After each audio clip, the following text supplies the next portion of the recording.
El siguiente bloque es presentado por la Iglesia Metodista Independiente de Chile. Para la sola gloria de Dios.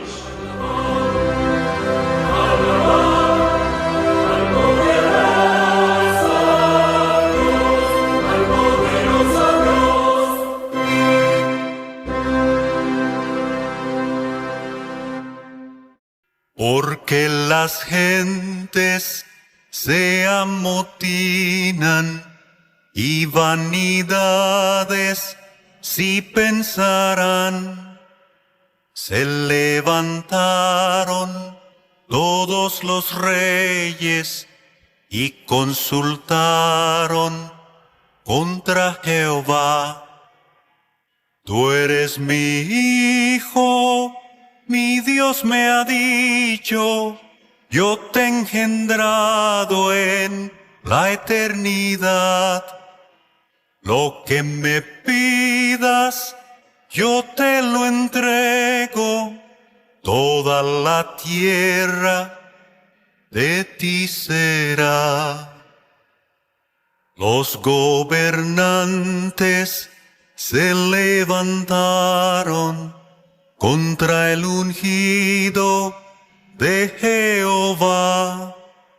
Sus ligaduras hoy pues rompamos, sus cuerdas rotas por fin serán.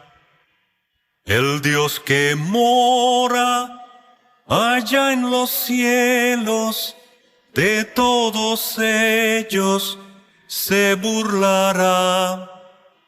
Con ira santa les habla a ellos, con su furor él los turbará. Yo el decreto he publicado, tú eres mi hijo, yo te engendré. Si las naciones a mí me pides, toda la tierra te entregaré. Tú has quebrantado con fuerte hierro al hombre malo, destrozarás. Cual alfarero, dueño del barro, como vasija triturarás. Ahora, oh reyes, pues sed prudentes, todos los jueces, pronto entended. Servid a diosas irreverentes y con temor a él alabad. Honrad al Hijo, es un mandato, si no lo hicieres, me enojaré. Pereceréis pues en el camino, toda mi ira se inflamará. Oh, cuán dichosos los que confían en su Hijo eterno, el Salvador, los que le entregan toda su vida y en él se alegran con gran honor. Oh, cuán dichosos los que confían en su Hijo eterno, el Salvador, los que le entregan toda su vida y en él se alegran con gran honor.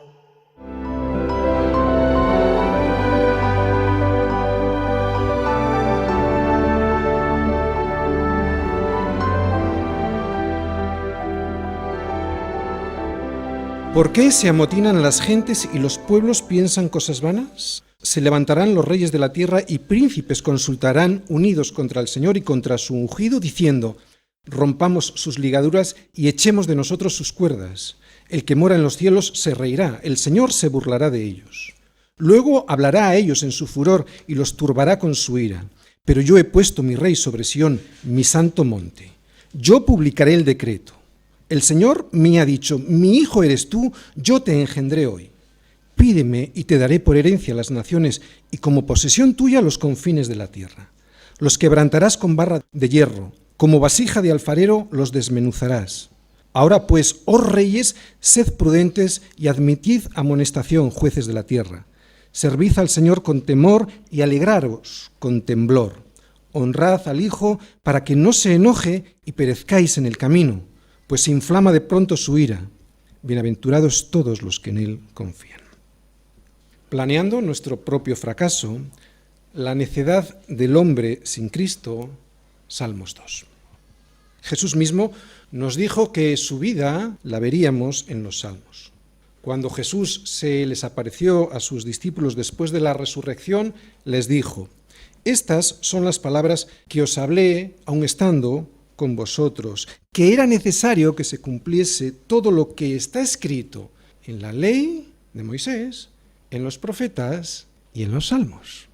El domingo pasado, al predicar el Salmo 1, vimos cómo Jesús es el varón bienaventurado que no anduvo ni en consejo de malos, ni estuvo en camino de pecadores, ni en silla de escarnecedores se sentó jamás, sino que todo el tiempo que estuvo aquí en la tierra se estuvo deleitando en la ley de su Padre, meditando en ella de día y de noche. Él, Jesucristo, está en el Salmo 1 enseñándonos cómo es el varón bienaventurado. Él, que no anduvo en consejo de pecadores, es el único que nos puede rescatar de ese sitio en el que todos nos metimos, ese sitio, ese camino de pecadores, ¿no? Los cristianos bíblicos, los que consideramos que las Escrituras son nuestra regla de fe y conducta, sabemos que toda Escritura, como le dijo Pablo a Timoteo, toda Escritura es inspirada por Dios y además de ser inspirada es útil para enseñar, para redarguir, para corregir e instruir en justicia. Y los salmos son una parte importante de las Escrituras. Acabamos de oír en boca de Jesús, en palabras de Jesús, que los salmos hablan de él. Y también en boca de Pablo a Timoteo, que las Escrituras no solo son inspiradas por Dios, sino que también son útiles, o sea que son suficientes para cualquier área de nuestra vida, ¿no? O sea, que no necesitamos recurrir a las ciencias sociales, a la sociología, a la psicología, a la politología, para solucionar los problemas del hombre. Eso es lo que nos dicen las Escrituras. Y la gente va a buscar su propia opinión siempre. El problema del hombre ya lo ha definido hace mucho tiempo y perfectamente Dios en su palabra. El problema del hombre se llama pecado. El pecado de creer que se puede vivir independiente de Dios y salir indemne del intento. Por lo tanto, la solución a nuestro problema sería dejar de ser independientes de Dios para convertirnos en dependientes de Él, de su palabra, de su consejo, de Cristo, ¿no? Aceptándole a Él como nuestro Señor y Salvador. Esa será la solución a nuestro problema que se llama pecado. Pues es eso mismo lo que acabamos de leer en el Salmo 2, que es una necedad plantear nuestra vida sin Cristo. No sé cuántos años más de historia necesitará la humanidad para darse cuenta de que en nuestra propia opinión jamás podremos llegar a ningún sitio, jamás saldremos hacia adelante. No sé cuántos años más de historia necesitará la humanidad para darse cuenta de que tiene un gravísimo problema que se llama pecado y que solo después de morir uno a sí mismo, a su propia opinión, a su propia estrategia, aceptando a Cristo y a su cruz y su sangre, podrá el hombre nacer de nuevo y dejar de decir esa tontería que leímos en el Salmo de rompamos sus ligaduras y echemos de nosotros esas cuerdas que nos atan a Dios e independicémonos. No sé cuántos años más de historia necesitará el hombre para darse cuenta que planear su vida sin Cristo es planear nuestro propio fracaso, como digo en el título de hoy. Y que eso es la necedad más grande que el ser humano comete, porque de ello depende su vida aquí y en la eternidad. ¿Cuántos años Evidentemente es una pregunta retórica, porque la humanidad jamás se dará cuenta, en su conjunto, jamás se dará cuenta de eso. Pero tú hoy sí. A ti hoy Dios te puede hablar a través de la palabra, ¿no? Y lo hará y lo quiere hacer para que puedas aceptar no solo su consejo, sino también su decreto, que es de lo que hoy vamos a hablar. Su decreto, ¿no? ¿Y cuál es su decreto? Algo que ya ha establecido Dios desde antes de la fundación del mundo, que Jesucristo es el Señor. Lo creas o no lo creas, lo aceptes o no lo aceptes. Es el decreto de Dios. Vamos a comenzar a ver este salmo versículo a versículo, pero antes de entrar quiero haceros un pequeño esquema para entenderlo bien, ¿de acuerdo? Lo voy a dividir en 4 partes de 3 versículos cada una. Y lo voy a ver como si fuera una escena, ¿de acuerdo? Cada parte una escena. En la primera escena vamos a observar cómo es la voz del hombre natural, ese hombre no regenerado, ese hombre que no acepta a Dios, el hombre caído, ese hombre que ya en Génesis 3 quiso ser igual a Dios desobedeciendo la palabra y el consejo de Dios, ese hombre que sigue siendo hoy igual. La voz del hombre que se ha creído esa mentira del diablo, ¿no? Que todavía hoy le está diciendo al oído que si te quitas de encima a Dios, ¿sabes? Si te quitas de encima la autoridad de Dios, serás igual a Dios. Es la voz del hombre, por lo tanto, en esta primera escena, en los 3 primeros versículos, la voz del hombre y su estrategia equivocada y mezquina. En la segunda escena oiremos la voz de Dios Padre. Voz que nos dirá qué es lo que él piensa de esa rebeldía de su criatura, del hombre, y cuál es su decreto, su decisión sobre ese motín del hombre. En la tercera escena oiremos la voz de Cristo como el Hijo de Dios, como el Rey de Reyes y Señor de Señores, cumpliendo lo que vimos en la anterior escena, cumpliendo el decreto de Dios, la decisión de Dios Padre. Y en la cuarta escena, lo que vamos a descubrir es la voz del Espíritu Santo hablándole al hombre para convencerle de pecado, de justicia y de juicio. Primera escena, la voz del hombre. ¿Por qué se amotinan las gentes y los pueblos piensan cosas vanas? Se levantarán los reyes de la tierra y príncipes consultarán unidos contra el Señor y contra su ungido, diciendo, rompamos sus ligaduras y echemos de nosotros sus cuerdas. Voy a ir viendo estos 3 versículos de atrás para adelante, o sea, el 3, el 2 y el 1, ¿de acuerdo? Esta es la voz del hombre natural, del hombre no regenerado por Dios. Y no ha sido regenerado por Dios no porque Dios no quiera, atención, es porque a él no le ha dado la gana. Este hombre es así porque cree que él mismo puede ser su propio Dios.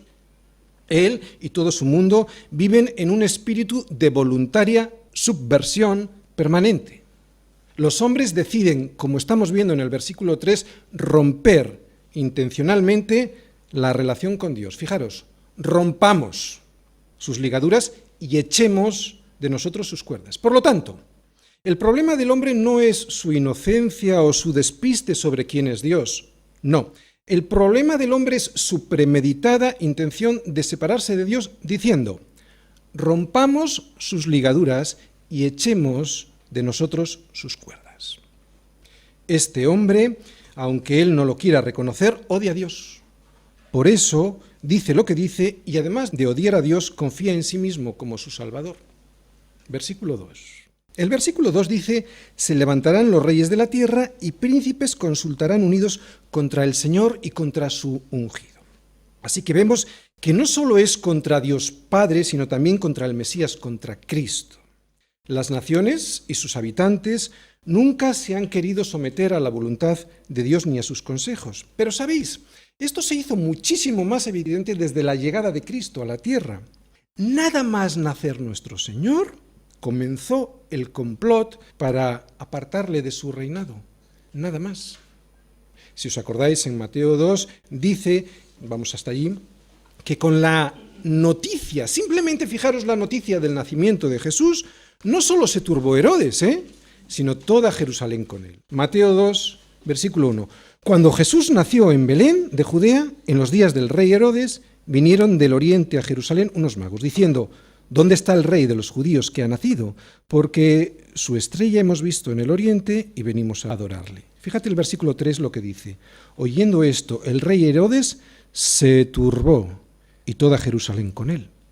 Si os vais al versículo 16 de ese mismo capítulo 2, dice Herodes entonces, o sea, después de, ya sabéis, los magos fueron a adorar, pero se olieron ya que algo tramaba Herodes, entonces no quisieron volver a informar a Herodes como Herodes le había dicho, entonces le esquivaron y fueron por otro camino, y Herodes, al darse cuenta, versículo 16, entonces cuando se vio burlado por los magos, ¿qué dice? Se enojó, es así como está la humanidad, se enojó mucho y mandó matar a todos los niños. Bueno, pero esto solo fue el comienzo, ya que a medida que Jesús prosiguió en ese ministerio, que es el ministerio de la reconciliación de todos los hombres con Dios, fueron apareciendo cada vez más obstáculos. Y esta oposición culminó con la alianza entre Jerusalén y Roma, enemigos entre sí, judíos y gentiles, enemigos entre sí, el Sanedrín y Pilato, enemigos entre sí, unidos, como dice ahí, contra el Señor y contra su ungido, para terminar por condenarle. Del cumplimiento de esta profecía se dieron cuenta rápidamente los discípulos. En Hechos 4 vemos que Pedro y Juan, si recordáis en Hechos 4, después de ser puestos en libertad por el concilio que les había apresado por estar predicando de Jesús, se fueron Pedro y Juan a donde estaban los discípulos reunidos, ¿no? Y entonces todos ellos, al darse cuenta de la situación, oraron al Señor unánimes y elevaron una oración que es la interpretación bíblica por los propios discípulos de este Salmo 2. Ellos dijeron, ¿por qué se amotinan las gentes y los pueblos piensan cosas vanas? En una oración al Señor decían esto, ¿no? Se reunieron los reyes de la tierra y los príncipes se juntaron en uno contra el Señor y contra su Cristo. Porque verdaderamente se unieron en esta ciudad contra tu santo Hijo Jesús, a quien ungiste, Herodes y Poncio Pilato, con los gentiles y el pueblo de Israel. ¿Qué aprendemos de esto y de lo que está diciendo este salmo? Herodes y Poncio Pilato, el rey y el gobernador, los judíos y los gentiles. Es muy curiosa esta asociación, ¿no? Porque Herodes y Pilato se llevaban a matar, ¿no? En muchas ocasiones los enemigos de Dios se unen entre sí para destruir al cristiano, porque nosotros somos el cuerpo de Cristo. Ya no pueden ir contra Jesús, van contra su cuerpo, que somos nosotros. Y aunque ellos entre sí estén divididos y se lleven a matar, se unirán para destruir al cristiano, como estamos viendo en Hechos, Herodes y Pilato, enemigos entre sí, para destruir al Cristo. Y es que Cristo desde la llegada al mundo no ha dejado de resultar un tropiezo para la mayoría de la humanidad. La historia es un testigo fiel de ello y hoy, atención, no nos engañemos, ocurre exactamente igual. Por eso, el mundo, aunque entre ellos no tengan nada en común, siempre han consultado unidos contra el Señor y contra su ungido o contra su cuerpo, que somos nosotros. Y después de siglos de persecuciones llegó el siglo XIX. En el siglo XIX nació Nietzsche, que nos instruyó a todos con su famosa frase «Dios ha muerto», ¿no? Lo que él pretendía con esa sentencia, que ya antes otros habían dicho de otras formas distintas, pero con la misma intención y con la misma osadía, era asegurarnos de que el hombre puede vivir perfectamente independiente de Dios y además ser feliz. Eso es lo que hemos visto hasta el día de hoy, ¿no? Había que matar a Dios para ser feliz. Es de alguna manera lo que nos estaba diciendo él, ¿no? Nietzsche murió demente, o sea, loco, y con signos de megalomanía. Y yo creo que la forma de su muerte tuvo que ver mucho con la forma en la que él vivió. Yo creo que la gente muere igual que vive. Estoy absolutamente convencido. Yo estoy seguro de que cuando alguien vive sin Dios, muere desequilibrado. No digo loco, pero sí desequilibrado y abatido, porque ha vivido toda su vida sin propósito. Y en su corazón no fue creado para eso. Nietzsche influyó decisivamente en el pensamiento posterior del siglo XX, en el siglo XX que nosotros conocemos, ¿no? Y así nos fue. Fue el siglo más convulso y con más guerras y asesinatos masivos de toda la historia de la humanidad. Y eso justo después de haber declarado oficialmente la muerte de Dios. ¡Qué estupidez! ¡Qué necio es el ser humano sin Dios!, ¿no? Versículo 1. ¿Pero por qué?, se pregunta el salmista. ¿Por qué se amotinan las gentes contra el Señor y contra su Cristo? ¿Qué es lo que de malo le ha hecho Dios al hombre? Pues fijaros, incluso Dios le traslada esta misma pregunta al pueblo de Israel, ¿no?, a través de sus profetas. Yo concretamente os voy a leer unas palabras del profeta Miqueas. Es la pregunta de un Dios amoroso a su pueblo que le dice: pueblo mío, ¿qué te he hecho o en qué te he molestado? Responde contra mí. Pues la razón no es la falta de entendimiento. La razón no es por un motivo intelectual. La razón es moral, por rebeldía. La gente no acepta a Cristo no porque no entienda el Evangelio, porque no lo quiere entender. Es pura rebelión. No les da la gana tener un Señor, aunque lo curioso es que sí lo tienen y les lleva a la destrucción. Tienen a Satanás como su Señor. Los judíos lo entendieron muy bien, se lo explicaron clarísimamente al Señor. Jesús les decía: muchas buenas obras os he mostrado de mi Padre. ¿Por cuál de ellas me apedreáis? Le respondieron los judíos diciendo: por buena obra no te apedreamos, sino por la blasfemia, porque tú, siendo hombre, te haces Dios. Digo que los judíos lo tenían muy claro. Jesús se presentaba como Dios, por eso le querían matar, porque veían a Jesús como Dios, y Dios es soberano, y no querían tener a un Señor que reinase sobre ellos. Poco tiempo antes, Jesús, a los mismos judíos, con la parábola de las 10 minas, pues ya se lo había advertido a los judíos. Les dijo que no le iban a aceptar porque le odiaban. Es la historia de un noble que se fue a un país lejano para recibir un reino y volver. Pero sus conciudadanos le aborrecían y enviaron tras él una embajada diciendo: no queremos que éste reine sobre nosotros. Este es el problema. No queremos que éste, Jesús, reine sobre nosotros. ¿Por qué? Si su yugo es muy suave, ¿no? Más fácil que el yugo del mundo. ¿Por qué? Si su carga es mucho más ligera que la carga del afán y de la ansiedad que provoca vivir pues dominado por el otro señor, ¿no? Por el sistema de valores de este mundo. ¿Por qué las gentes se revuelven contra un Señor bueno y amoroso que solo desea lo mejor para los suyos? Pues porque Jesús es Dios, Señor y soberano. Y eso a mí me hace como dependiente de Él. No independiente como siempre pensé que había vivido, ¿no? Que creía que era. Y es por eso por lo que nos rechazan a los cristianos, ¿eh? Y sin tan siquiera hablar en cuanto te ven, porque tú con tu vida les estás demostrando que Cristo es el Señor. Es por eso por lo que nos persiguen o se burlan de nosotros. Mira, si nos hubiésemos hecho budistas, pues incluso hasta les haría gracia, ¿no? Como mucho, pues esbozarían una sonrisa sarcástica, hasta incluso nos alabarían el gusto. Pero cristianos, nuestra luz les ofende. Y no tanto porque parezcamos ángeles, de hecho estamos bastante lejos de parecerlo, somos muy imperfectos, no es por eso, no, sino porque nuestra sola presencia, nuestro testimonio, les recuerda algo que no soportan. Y es que están en rebeldía contra Dios mismo. No lo soportan. Odio a Dios y confianza en uno mismo. Este es el drama de la humanidad. Bien, hemos visto lo que sucede en la tierra. Pero, ¿qué es lo que sucede en el cielo? ¿Qué es lo que hace Dios desde el cielo viendo semejante necedad del ser humano? ¿Se pondrá nervioso Dios al ver esta rebelión del hombre? Escena segunda, la voz de Dios Padre. El que mora en los cielos se reirá, el Señor se burlará de ellos. Luego hablará a ellos en su furor y los turbará con su ira. Pero yo he puesto mi rey sobre Sión, mi santo monte. Dios se ríe al ver la locura del hombre enfurecido y amotinado e intentando derribarle de su trono. Se ríe. Esta risa es un antropomorfismo. Esto significa que se le atribuye a Dios las características del ser humano. Por lo tanto, esta risa no significa que Dios se ría como nos reímos tú y yo, sino que es una forma de expresar algo más profundo. Esta risa nos indica que a Dios nada de lo que nosotros le podamos hacer le turba en lo más mínimo. No es tanto una risa de desprecio como una risa que indica calma en Dios. Él no se turba ante nuestra necedad. Esta risa es una forma de expresar que Dios está tranquilo y que esta rebeldía del hombre es simplemente absurda.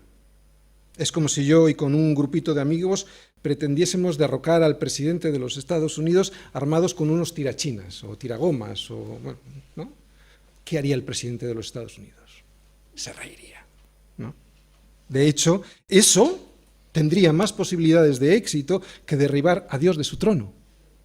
Que esta risa no es de desprecio por el hombre lo avala el hecho de que Él envió a su Hijo a morir por nosotros para solucionar ese grave problema que teníamos y que seguimos teniendo la humanidad, que se llama pecado, el pecado de despreciar a Dios y su consejo. Por eso, porque Dios no desprecia al ser humano a pesar de su rebeldía, al final del Salmo veremos cuál es el consejo de Dios, ese consejo para que el hombre no termine por culminar esa estrategia suicida que pretende llevar a cabo. Tampoco esta risa es de alegría. Más bien lo que nos muestra es la burla de Dios al ver esa estupidez del ser humano, ¿no? Esa estupidez del hombre intentando derribar a Dios. Es una risa burlona que dice, estáis locos, ¿no? Qué ridículos os veis al intentar levantaros contra mí. Pero la paciencia de Dios, a pesar de su misericordia, tiene un límite. Y te voy a explicar por qué la paciencia de Dios tiene un límite. Tiene un límite porque si Dios respondiera a la rebelión del hombre simplemente riéndose y nada más, la justicia quedaría sin efecto. Y Dios es Dios bueno, es misericordioso y paciente, pero también es justo. Por eso, además de reírse, vemos que en el versículo 5 dice, luego hablará a ellos en su furor y los turbará con su ira. El pecado provoca la ira de Dios sin duda, pero Él es misericordioso. El problema es cuando persistimos en esa subversión contra Él. Será entonces cuando desatará su furia. Sobre todo porque Dios en su infinita misericordia ya ha enviado a su Hijo a morir por nosotros, ¿no? Por eso persistir en este pecado de la rebelión, despreciando semejante regalo, desatará el juicio furioso, la ira de Dios con su sentencia. Algún día todos los hombres descubrirán la estupidez y la gravedad de haber provocado la ira de Dios. Algunos lo hemos hecho ya, lo hemos hecho desde ahora, reconociendo esa rebelión que teníamos contra Dios en nuestros corazones y aceptando su misericordia, la misericordia del perdón de Dios en el regalo de su Hijo. Pero los que no lo hacen ahora, lo harán después. Nadie se quedará sin ese descubrimiento.